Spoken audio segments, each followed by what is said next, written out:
I am pleased to welcome you to the launch of the 2014 edition of Dun & Bradstreet's premier publication, India's Leading BFSI Companies.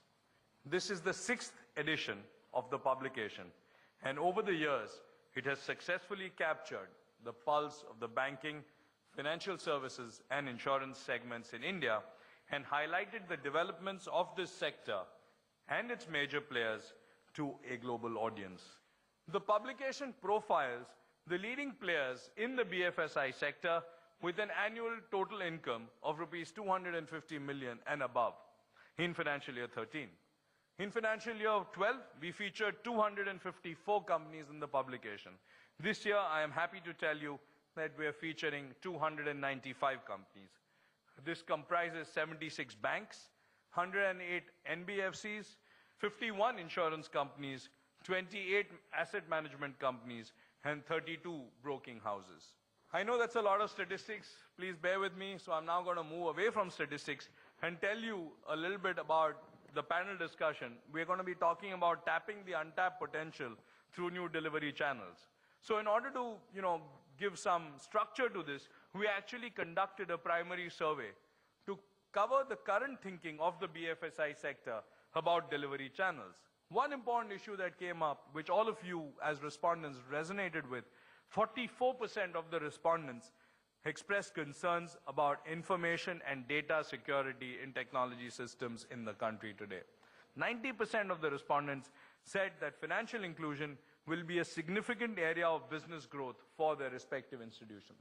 So how do we make financial inclusion, if it's such an important growth driver in the country today?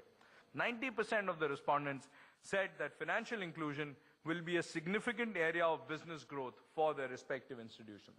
So how do we make financial inclusion, if it's such an important growth driver for all of us, how do you really make it happen in an effective manner? Not just, as something the government says or not just as a buzzword, but how do you really make it happen? And I think that's going to be an important part of the discussion today. I wish all of you the very best for the future.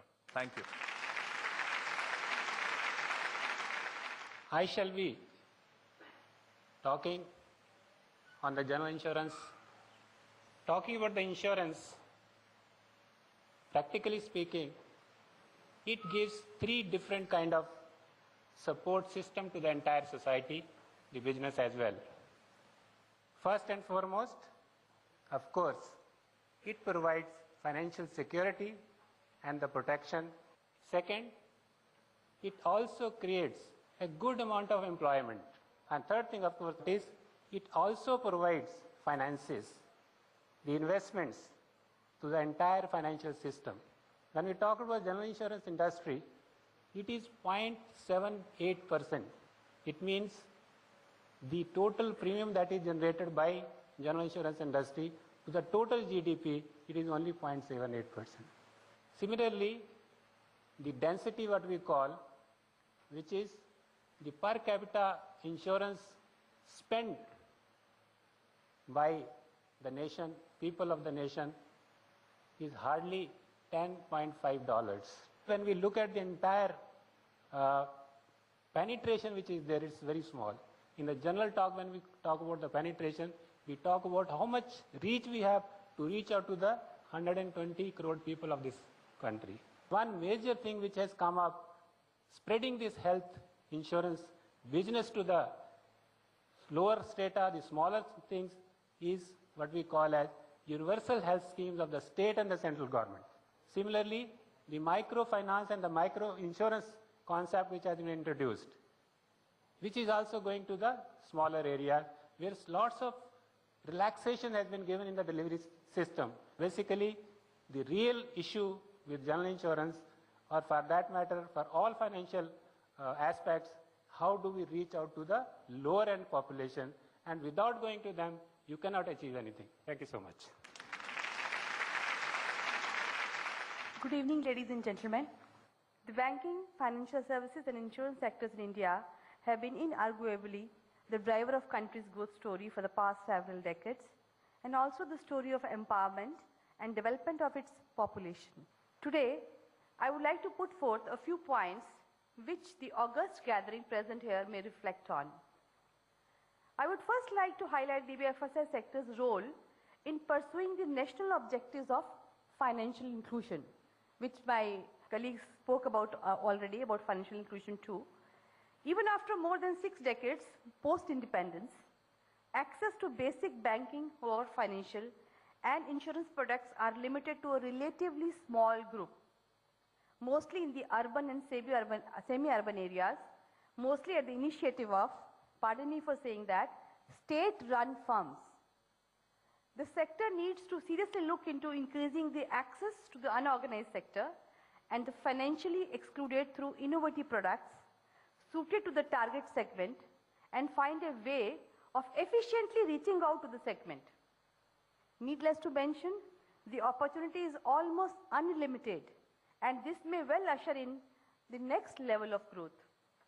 Friends, you are all aware of the very large unorganized financial system that operates in the country, especially in rural areas, as also the tragic tales of the unsuspecting population falling prey to unscrupulous and unregulated entities.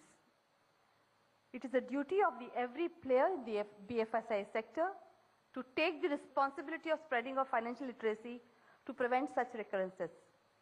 In conclusion, I once again thank the organizers Dun & Bradstreet for their efforts in focusing on the issues and highlighting the achievements of the BFSI sector. Thank you. Ladies and gentlemen, a very good evening to all of you. A very important point which I want to bring to all of you is that all along I have been listening to various forums, people speaking about financial inclusion as sort of an area where we have to sort of go because government wants it and all. But as a banker, I have always had this firm belief that this is the most potential business sector of India.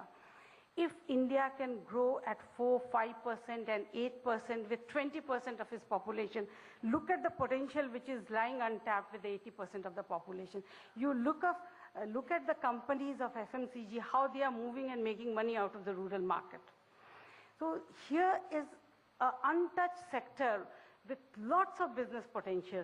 And I'm very happy that immediately after this session, you are going to have a panel discussion on the untapped part. And I think India's future lies there. Lot of profitability, lot of business opportunity. Please go at it wholeheartedly, take a plunge. I think everybody who takes a dip will come out with some nice, beautiful and expensive pearls out of that. Wish you all the very best for this evening. With that, we come to the formal release of the publication, India's Leading BFSI Companies 2014, from Dun & Bradstreet and the Oriental Insurance Company Limited. A publication we trust will provide a great platform to the profile BFSI companies to reach out to their key current and potential clients and provide relevant information on the BFSI industries. I would now like to request all our dignitaries to please do the honors.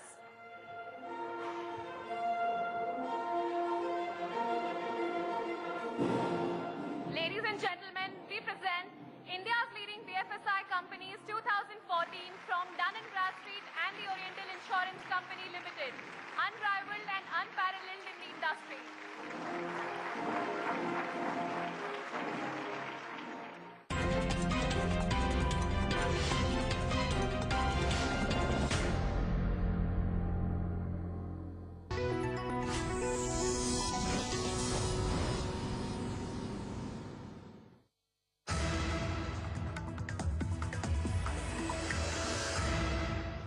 Our solutions add more smiles per cubicle.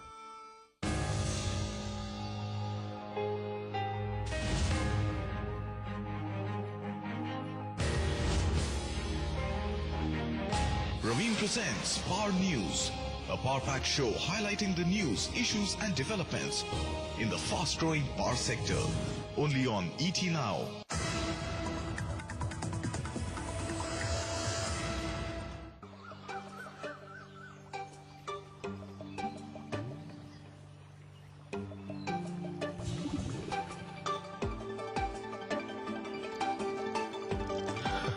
At times life gives us double happiness, just like LIC's new Jeevan Anand policy, which offers you two benefits. One, get sum assured on completing the term, and two, enjoy lifetime security even after maturity. Double Anand, isn't it? LIC, Zindagi ke saath bhi, Zindagi ke baad bhi. IRDA clarifies to public that IRDA audit officials do not involve in activities like sale of any kind of insurance or financial products nor invest premiums. IRDA does not announce any bonus. Public receiving such phone calls are requested to lodge a police complaint along with details of phone call number.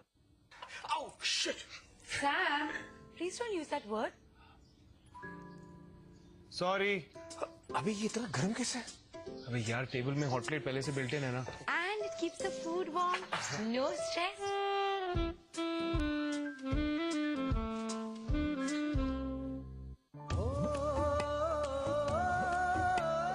घर परिवार सामान कारोबार या सेहत अपनों की समंदर पार, कहीं भी कभी भी इंश्योर करवाए, ओरिएंटल का ऑनलाइन इंश्योरेंस अपनाए, जब ओरिएंटल हो आपके साथ। खुशियों का instant insurance, log on to www.orientalinsurance.org.in।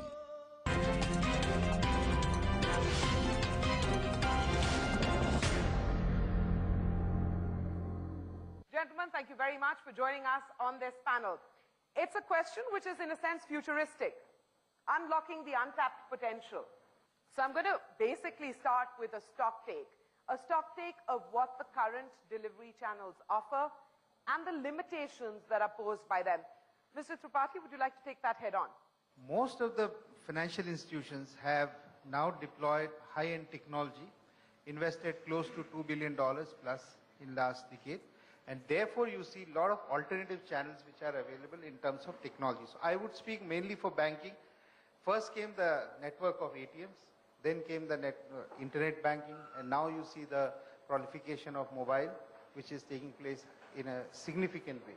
Similarly, from the perspective of having to expand the channels itself, the footprint of agent-based business, and now on to the business correspondents, which are supposed to take care of the financial inclusion space in a big way. I would say these are very major developments for the country. This is a good time to bring in the life insurance perspective. Do a stock take of the delivery channels that are currently still dominant and talk about, what the future looks like. Internet drives a customer to almost at the point of taking a policy, but while the time comes to say click, he thinks of a life insurance agent, or he wants to meet a representative of a company because it's a very critical decision for him. So the human face plays a very important role, but technology helps us quite a lot in taking a customer right up to the point of sales, and also post-sales. Most of the things are done on internet. Mr. Singh, from a general insurance perspective, is that a similar experience that you've had? When we talk about the general insurance products, there is a little difference in the products that we sell.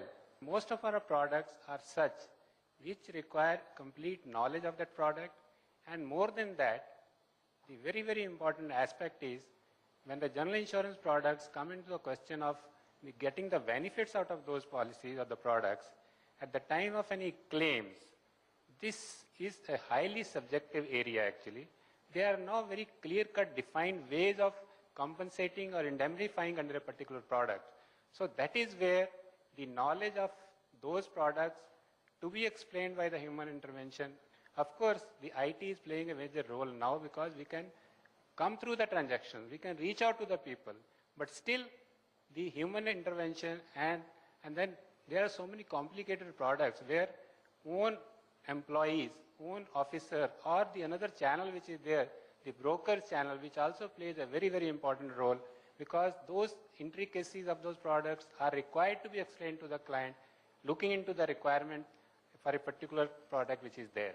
From the mutual fund industry, first the stock take, the role of ICT currently, here and now. If you look at the online trading platform for stocks and shares, there are companies which have done extremely well. We don't want to name them, but they have done extremely well. So there exists a possibility of using innovative platform or to use internet or even using mobile to create an outreach. The same thing with mutual funds. Yes, I think it's a matter of how we create awareness. I think a viable business model has to be created. I would just like to stick to that. Mr. Jain, the stage has been very nicely set for you because there was a hint there about the prospects offered by mobile technology. Really, anecdotally, what are you seeing? What's changing on the ground? We all know that the world is really shifting faster than we thought it would actually. And technology and mobile are enabling it. All industries, you see left, right, all industries have got impacted by this. In fact, a lot of industries have actually gone out of business because of this, and financial sector is also no exception in terms of getting impacted. If you look at certain numbers, today, if you look at the mobile population within the country, there are approximately 800 million mobile users. So there is a huge base of users available who are using technology, who are using mobile, who can simply be tapped to be able to use financial services as well. Today, a mobile service provider offers means like USSD, means like internet, and even means like payment collection. So those are the kinds of facilities that are available, which can in turn help the financial sector move into the untapped sector. How real is it, Mr. Tripathi? I'm putting the optimists together. He talked about 800 million plus mobile phone users. What's the future there? See, what Mr. Jain said is absolutely perfect. That why did the internet population did not grow in India is because we are a very large country with people who are not much literate at the bottom of the pyramid, okay, so to say. And also, we have humongous number of languages. So everybody is not proficient in English or Hindi. So the moment mobile has come, it has made sure that the language per se which is spoken, which can be heard, which can be felt, has become the reality. And internet can now be seen on the mobile front end much more easily without having to have the paraphernalia of a computer in and around. So the access of internet-based applications through mobile will become a very big reality, and therefore it will open up new markets, new channels, and new products and services. Mr. Kumar, we looked at the intent in the Dun & Bradstreet survey, where 70% of respondents to that survey said they're going to open up new markets, new channels, and new products and services. Mr. Kumar, we looked at the intent in the Dun & Bradstreet survey, where 70% of respondents to that survey said they're going to be deploying technology in a big way. But describe what it means on the ground. What are you doing at LIC, for example? On the servicing front, we are taking a lot of initiatives on the IT sector. All our branches are completely networked. We have scanned all our documents and it's available on our data warehouse. On the IT front, excellent progress is there, and it is reflected in our servicing standards also. The benchmarks have gone up, the outstanding claims have come down. We are absolutely happy with that. But the point is, I am only trying to tell in the beginning that it doesn't push sales. Post-sale service is excellent. We get the best of ratings and everything. That drives customer to buy an insurance policy, but at the time of closing, the human interface is very important. So I would like to conclude that technology takes him to a point, human interface helps him to take a decision, then technology takes over. And so you still view technology, whether it's mobile or internet, as a new delivery channel? Absolutely. Because it's bringing your customer up to the point of closing. Yes. Immediately. That's very critical. That's Okay. very critical. Jump right in. You see, the IT can be used essentially, taking a clue from him, actually can be used essentially for three purposes. One is acquisition of customer, second comes is service, and third is a maintenance. And what I hear, I think, is very loud and clear actually here, that to get seeking the customer is going to continue to remain a challenge, notwithstanding, however, IT savvy we may become. But when it comes to maintenance and service, even in case of banking, let's say, for example, if you want to do a stop payment of check, if you want to do, raise a complaint, if you want to order a checkbook, I think these things, offer us an excellent platform. But when it comes to actual fund transfer, people might be thinking twice before actually using it.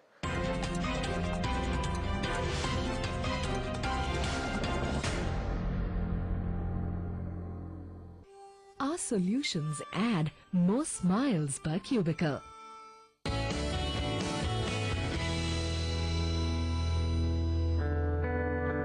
With new and convenient solutions widely available in India, knee replacement surgery is not a new thing anymore.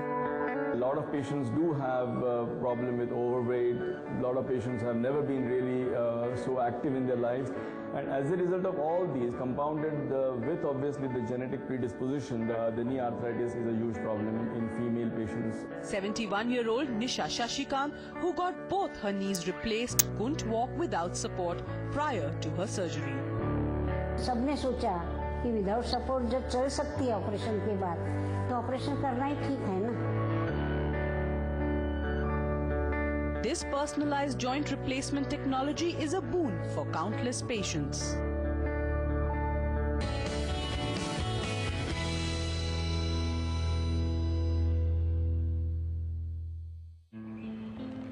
अरे वो तो अविनाश है line में।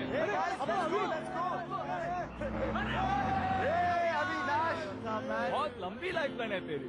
अरे दिखा दिखा। नहीं, हमने सोचा इतनी लंबी लाइफलाइन है, इतना सारा टाइम है, कभी लाइन में लग के थोड़ा बहुत टाइम वेस्ट कर भी दिया तो क्या? Just log on to bankofbaroda.com to pay bills, taxes and insurance premiums or even buy rail tickets and more.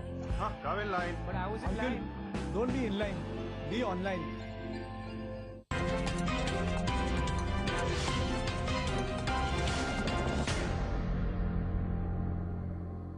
We haven't talked at all about some of the risks.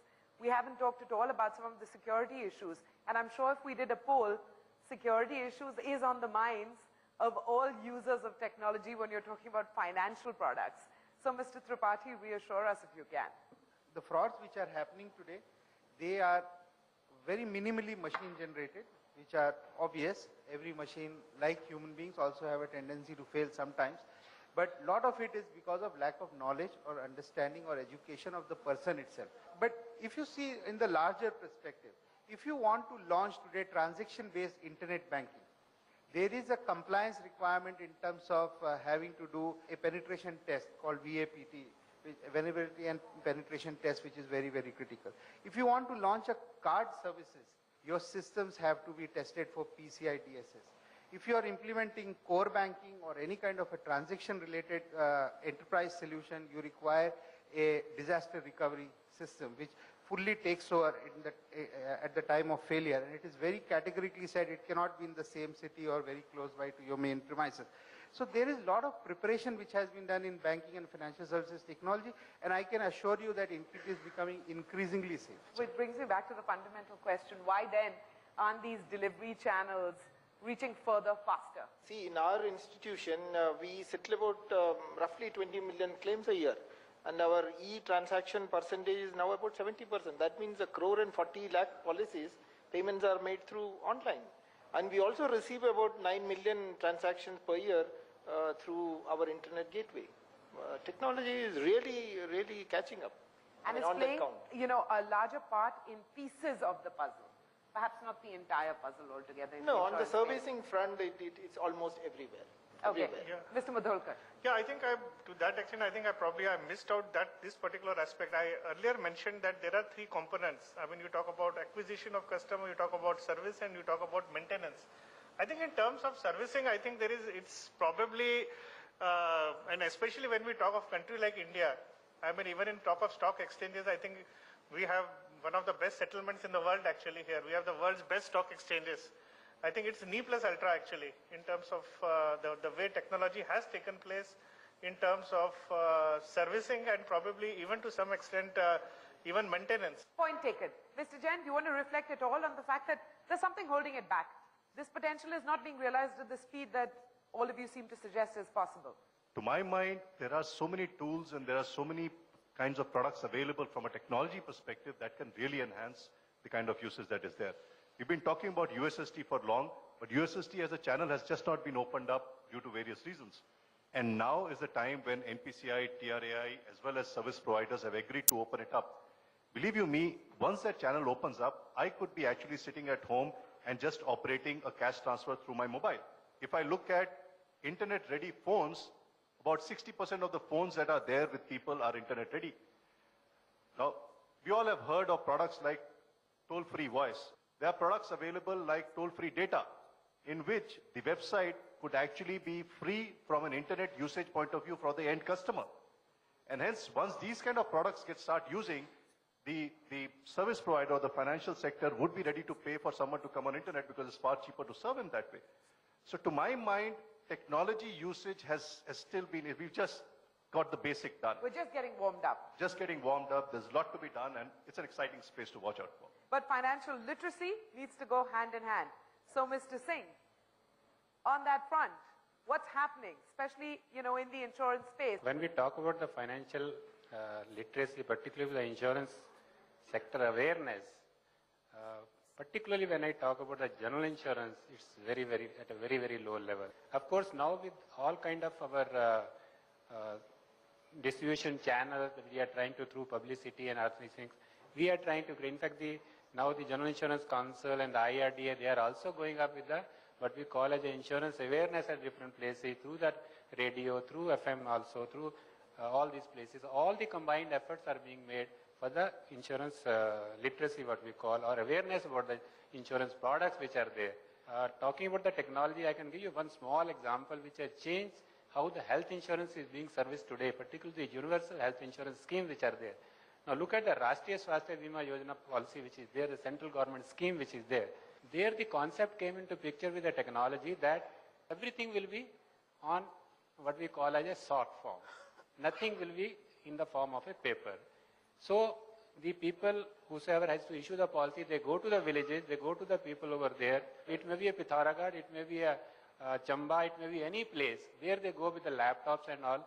The authentication of that person is also done by the government official who is given what we call as with the thumb impression, he identifies the person. His thumb impression is also there, and the thumb impression of the person who is being issued a card is also there. That becomes a secure data. And when he requires a health insurance service, he goes to those what we call as accredited or approved hospitals.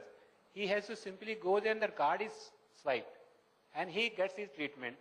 That everything goes through that system only to the service provider. So this is how the things have changed, both the ways. Issuance of card also, this is also there. Well, it's important to actually walk through some of these examples because it moves from generalities to specific. I hope we've touched upon some new channels. I know many of you will be familiar with these channels and you'll wonder what's new about them, but I think the perspectives are new, coming together from all 5 panelists. On that note, and it is an optimistic one, thank you very much for joining us this evening. Good evening, ladies and gentlemen. On the occasion of the release of Dun & Bradstreet Oriental Insurance, India's leading BFSI companies 2014, it's my honor to propose a vote of thanks. It has been an evening to remember, as we have heard from BFSI industry leaders, some very useful perspectives on India's financial services industry. It is also in order that we thank our valued partners whose support has made this event possible. Our title partner, the Oriental Insurance Company Limited, principal partner, SMC Global Securities Limited, telecom partner, Airtel Business, life insurance partner, LIC of India, home loan partner, PNB Housing Finance Limited, real estate partner, Ahuja Constructions, associate partner, Infrasoft Technologies, and media partner, ET Now. Please join me in extending our best wishes to all the companies featured in India's leading BFSI companies 2014 and to the sector at large. Thanks once again to all of you for coming here.